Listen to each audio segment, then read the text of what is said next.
Hi Virgo, I'm Anisha. To know more about my work, you may visit my website www.tarotbyanisha.com. For those of you who are seeking deeper clarity, be it in your love life or your career, for a personal consultation, you may write to me at tarotbyanisha@gmail.com. Virgos, we're beginning a month with Mercury retrograde. Yes, it's still retrograde for just 5 more days and it goes direct on the 5th of May.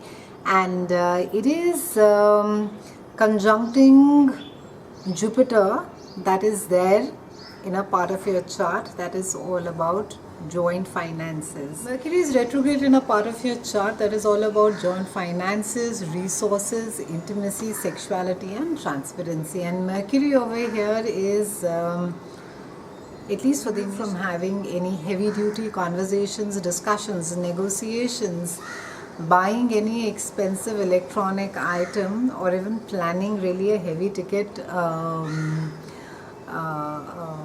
any item that you would be wanting to have. And if you must have, ensure that you have your receipts, and also keep all those intense conversations at least for the first week. Mercury, however, around the 17th, it does go direct, and that's the time when you can go ahead and have all these conversations. On the 10th, we have a full moon that is there in your house of higher mind, consciousness, sibling, and the community in which you live. And it's a time really where it's almost as if an issue is coming to an end, and this may have to do with either you have been having a lot of discussions about it, and there's just a sense of futility that nothing much is going to be coming out of this. And it can be that you've been going back and forth about this particular topic, and while there has been a sense of realization, I think the acceptance will come now that there's nothing much that can be done about this situation. And with full moon being over here, I think you will sort of also feel that you've said all that you could, and there is nothing more that you can say that can really change the situation. This also has to do with siblings. Now it can be that either you should be leaning on a sibling, or you could be asking help or taking advice of a sibling, or a sibling is depending on you to maybe sort out something, or maybe just use you as a soundboard, or you should be doing that, vice versa as well. And also the place where you live, it can be that you've almost sort of cut yourself off. You're quite isolated, you're not really connected with the place where you live, and maybe it's a time to connect with the community. It's a time to really get to know the people who live around you, who are neighbors, and maybe just start off with a smile and a hello. I think that should quite do, Virgos. As shy as you are, I think these small things at times do help.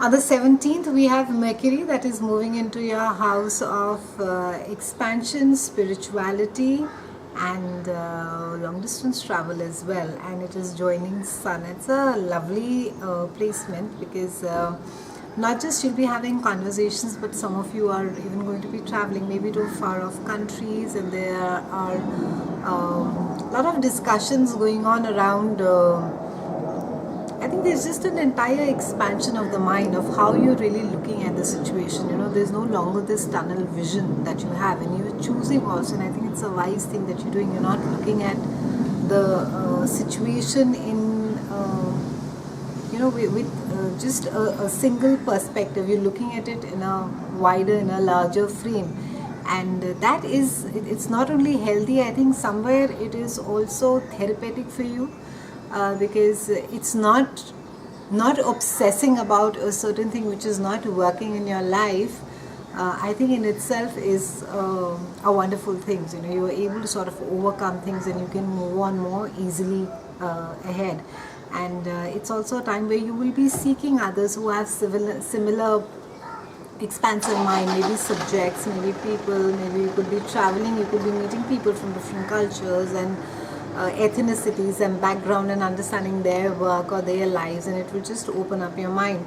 On the 21st, we have Sun and Mars that are there in your house of career and reputation, and quite a nice transit, because on the 25th we have a new moon over here. So well done, Virgos. I think it's a time for new opportunities, new jobs, new life. It's also a time wherein that Work looks quite nice, how it is that you project. Yes, some amount of hard work, some amount of even lobbying for yourself is required. Don't be sort of be this shy, shrinking violet in the background and say, oh no, I'm not going to be doing much. Do talk about your accomplishments, put yourself in the front. Just be your own brand ambassador, be your own cheerleader, talk about yourself. It's important. Towards the end of the month, we have Mars that is squaring Neptune. So this is about your power struggles, Virgos. You need to let go of expectations in a certain relationship, and also I think there's a sense of delusion with Neptune being over there. You need to look at the situation as it is. I think some of you are just maybe giving too long a rope, and it's not required, and you just need to sort of tighten that. So despite all the niceness, despite you wanting to trust and going and giving it your all, I would still say just wait a little bit more, watch it for some more time. And I know it's tiresome to do the dance at times of the power play, but I think that you need to hold on a little bit more before there is clarity. It's been a pleasure speaking with you, Virgos. I'll see you again soon, and thank you so much for watching.